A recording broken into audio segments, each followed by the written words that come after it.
Surat police commissioner આવતાની સાથે જ ગુનેગારોમાં ડરનો માહોલ જોવાયો છે। શહેરમાં ગુનાખોરીને ડામવા ઉધના પોલીસે કોમ્બિંગ હાથ ધર્યું છે।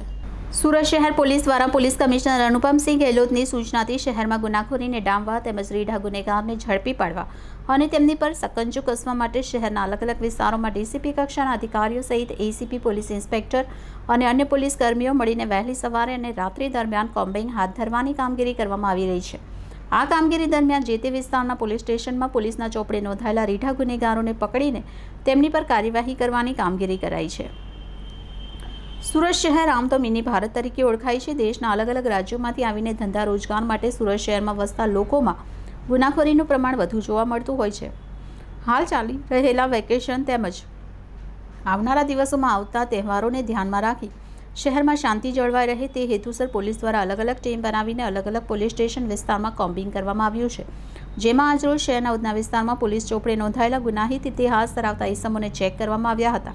આ ગુનેગારોમાં history sheeter, bootlegger, chain snatcher, તડીપાર, ટપોરી તેમજ નાના મોટા ગુના ધરાવતા ઇસમો વિરુદ્ધ પોલીસે અલગ અલગ કાર્યવાહી કરી છે। આ ઉપરાંત કોમ્બિંગ દરમિયાન આ વિસ્તારમાં નંબર પ્લેટ વગરના શંકાસ્પદ વાહનોને કબજે કરી કાયદાકીય કાર્યવાહી કરવામાં આવી છે।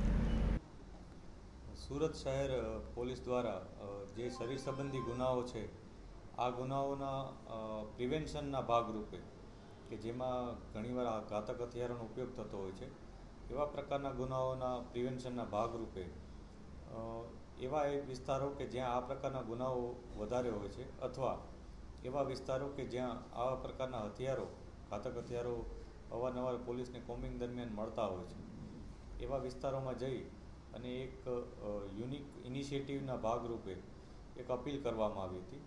શહેરના અલગ અલગ વિસ્તારમાં આ પ્રકારની અપીલ કરવામાં આવી હતી। એ જ રીતના ઉધના પોલીસ સ્ટેશન વિસ્તાર અને સલાબતપુરા પોલીસ સ્ટેશન વિસ્તાર ત્યાંના પણ આ પ્રકારના વિસ્તારોમાં લોકોને જઈને અપીલ કરવામાં આવી કે તેઓ પાસે આવા કોઈ પણ ઘાતક હથિયારો હોય તો એ હથિયારો પોલીસ પાસે જમા કરાવી દે અને જ્યારે એ લોકો જમા કરાવશે તો પછી તેઓ વિરુદ્ધ એ દરમિયાન કોઈ કાર્યવાહી નહીં કરવામાં આવે, પરંતુ જો પોલીસ કોમ્બિંગ કરશે અને એનો ઘરમાંથી અથવા એ લોકોના પોતાના પાસેથી પોઝેશનમાં આવા પ્રકારના હથિયાર મળશે તો તેઓ વિરુદ્ધ કાયદેસરની કાર્યવાહી કરવામાં આવશે।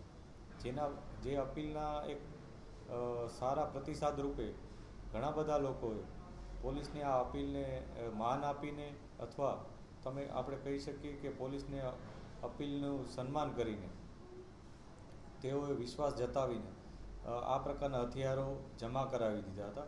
જેમાંથી ઘણા એવા પણ લોકો હતા કે જેમાં મહિલાઓએ પણ પોતાના ઘરમાંથી કોઈ પણ વ્યક્તિઓ એના કોઈ પુરુષ વ્યક્તિઓ આ પ્રકારના હથિયાર લઈ આવ્યા હોય એ પણ જમા કરાવ્યા હતા। આ પ્રકારની તમામ કામગીરી કરવામાં આવી હતી। છેલ્લા 3 દિવસમાં આ પ્રકારની અપીલ કરી હતી, જેના ભાગરૂપે આશરે 130 જેટલા તલવાર, ધોકા, છરી, ચપ્પુ આ પ્રકારના હથિયારો લોકોએ જમા કરાવ્યા હતા। પોલીસે લોકોની જે અપીલ હતી લોકોને જે અપીલ કરી હતી એના ભાગરૂપે આ પ્રકારના હથિયારો જમા લીધેલ છે અને આ જ પ્રકારની અપીલ અમે અન્ય પોલીસ સ્ટેશન વિસ્તારમાં પણ કરી રહ્યા છીએ।